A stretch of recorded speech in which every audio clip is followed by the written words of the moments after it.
Next up, we're going to talk about web browsing with ChatGPT. Now, heads up here that this is a paid feature. It is not currently, at least, available to the free users. You have to pay for ChatGPT Plus in order to be able to use the web browsing and plugins features. So as we've discussed so far, GPT-4 had a training cutoff of September 2021, sometime in 2021, and it doesn't know about, it wasn't trained on any more recent information.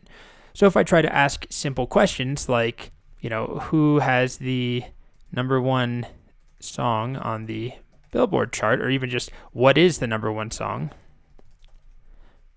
right now, it's going to tell me, I'm sorry, I can't tell you that. I have a knowledge cutoff of September 2021. No surprise there.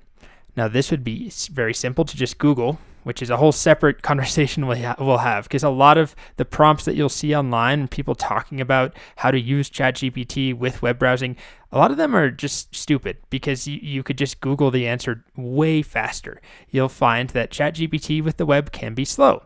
But the first step here is actually to enable the web browsing tools. If you have paid for ChatGPT Plus, you'll have GPT-4 as an option. And I've enabled a couple of different things where, if you can see I hover, I have three choices. The default GPT-4, browse with Bing, which is web browsing. They just actually renamed that. It used to say web browsing. Now it's branded for Bing. And then plugins. If you don't see those, but you do pay for ChatGPT Plus, go to settings, and under settings, there's a beta features. And here, there may be more features one day, but the two features you can turn on and off are browse with Bing, that's the web browsing version, and plugins. And we'll talk more about plugins in a little bit. So this is the one for web browsing. Again, you won't see this if you don't pay for ChatGPT Plus. As of right now, that definitely could change. The next thing you have to know is that it's not enough just to have that enabled. You then have to select it when you're creating a new chat. So I have that little icon up there of the web that tells me that I'm using the web browsing version, not the default, but the web browsing version. So now I can try the same thing. What is the number one song on the Billboard charts right now? Now we wait.